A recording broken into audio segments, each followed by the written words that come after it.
guys, got asked to do a video on sharpening card scrapers. I'm not really an expert, but I've had to do it. I've been scraping the bottom of this boat. You can see one side's been scraped clean.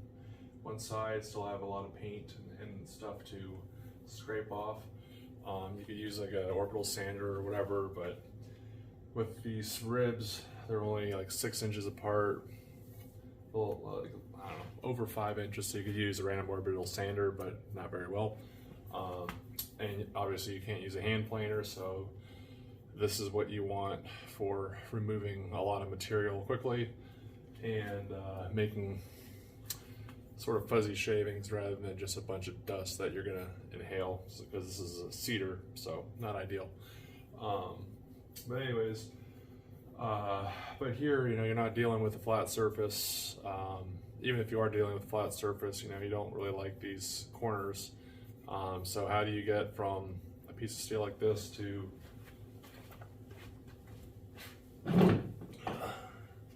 something like this, nice and curved, small enough to allow you to really get into like these really sharp bends and stuff. So that's what we're gonna do. I actually want to get a little bit of a thinner profile here. So what I'm gonna do is I'm gonna make a couple out of these. So actually I've never really taken a hacksaw out of this, but I'm gonna try and cut three scrapers out of that and go at it, because when you're going to town here, you really just want to have a bunch of different size scrapers. Don't think that you need a ton of scrapers to get all your stuff done. But if you're really in production mode, you might as well turn a bunch of burrs at the same time or stone a bunch of scrapers at the same time and go to town.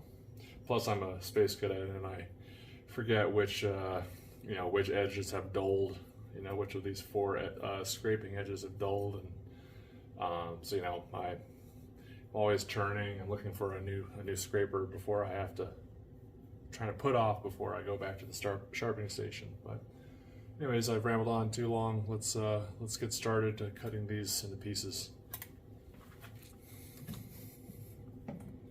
All right, so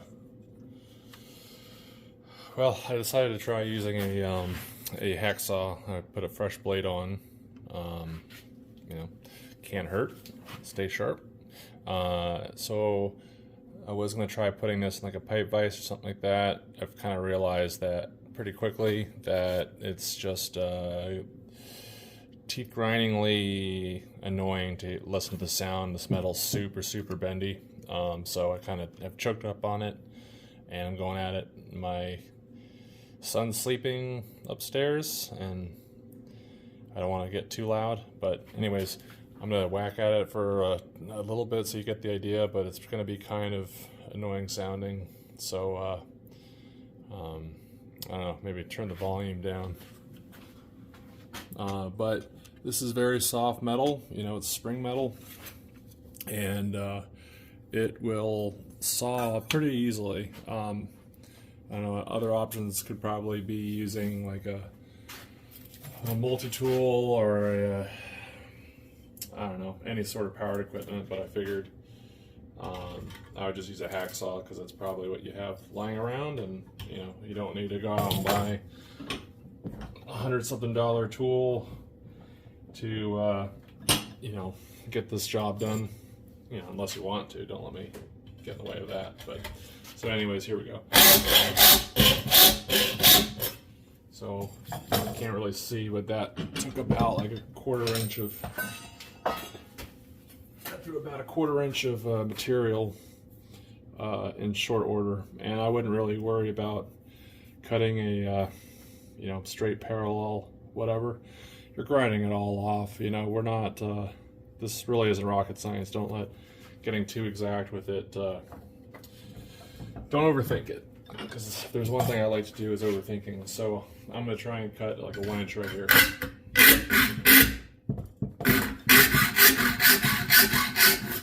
So we're flying through this material. was gonna cut, but this is going so fast I might as well.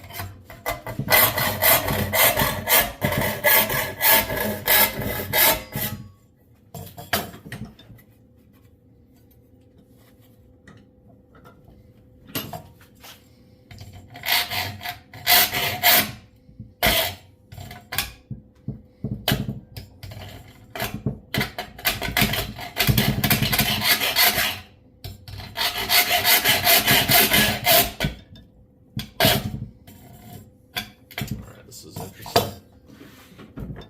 Choke up on it some more.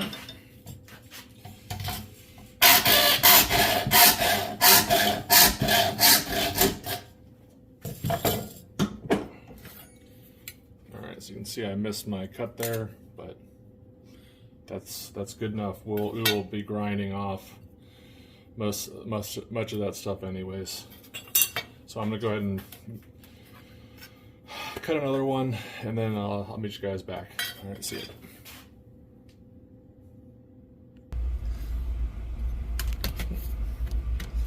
All right, so for simplicity's sake, I'm just gonna do two, so you can see it looks pretty bad from where I snapped it off there. It doesn't matter. I just went for one that was about a third of that plate. I went for one that was even skinnier, so I'm hoping with like it being even skinnier I can really, you know, flex in just a little bit more if I really need to. But anyways, really ragged edges, burrs, you can't feel it, but there's burrs there, you know, no need to stone it or anything. We're gonna do a lot of grinding. So I've got, let's see, what is this?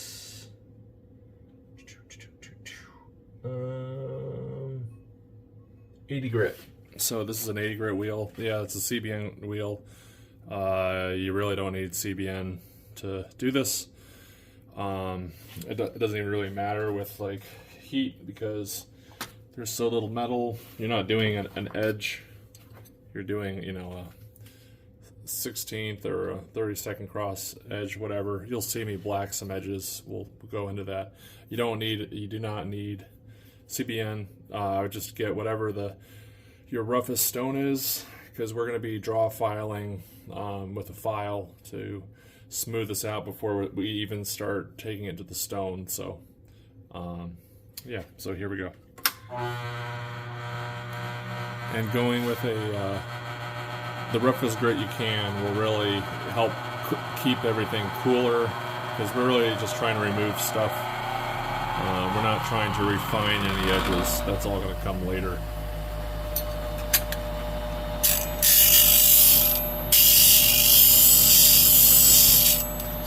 See, like, just like that edge is gone. You can see some, let's see, can you?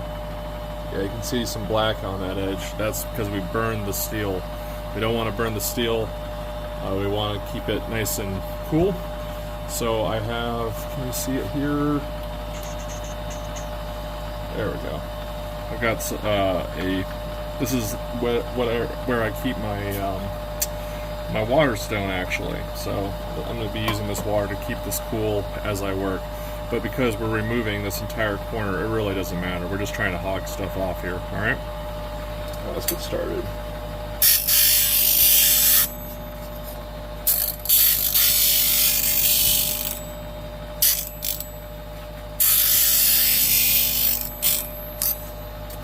Kind of tough right now because the burr's catching on the sand.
So now at this point, I've got a basic round. I might try to round that over more. We're gonna want to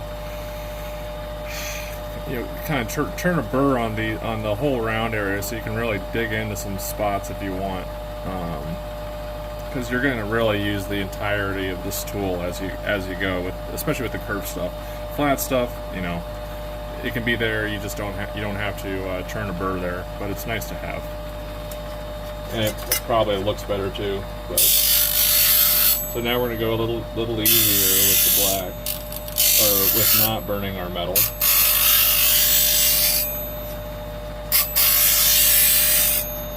And we're also going to make sure we don't dig into these corners. This will really help if you have a stone with a dressed edge, because if you do dig a low spot, it's going to take a lot of filing and stoning to get down to that low spot.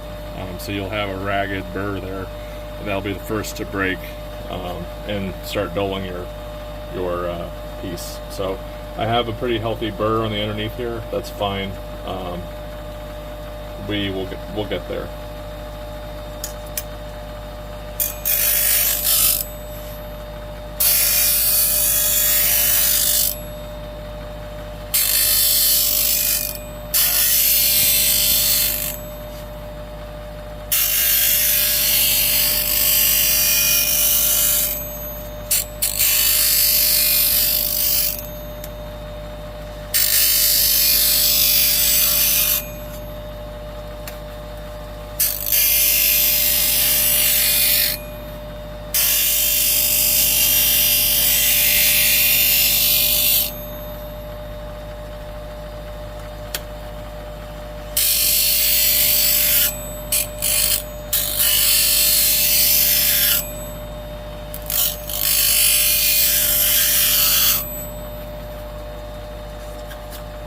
It's getting a little warm.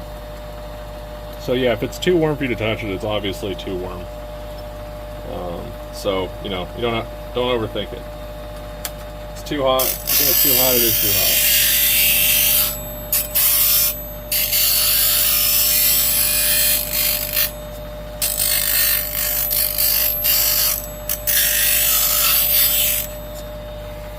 All right, honestly, that's not super pretty. Maybe I'll round a little bit more over here just to make it look good.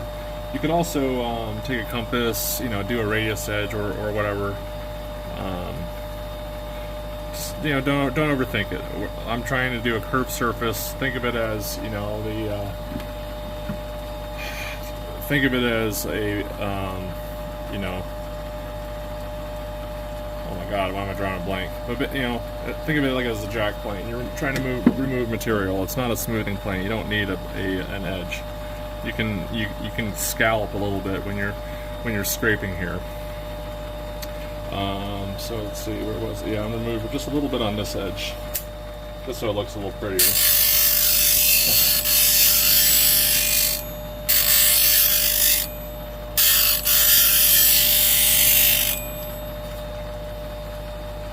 Yeah, good enough. All right, I'm gonna do the other one and I'll get back to you guys.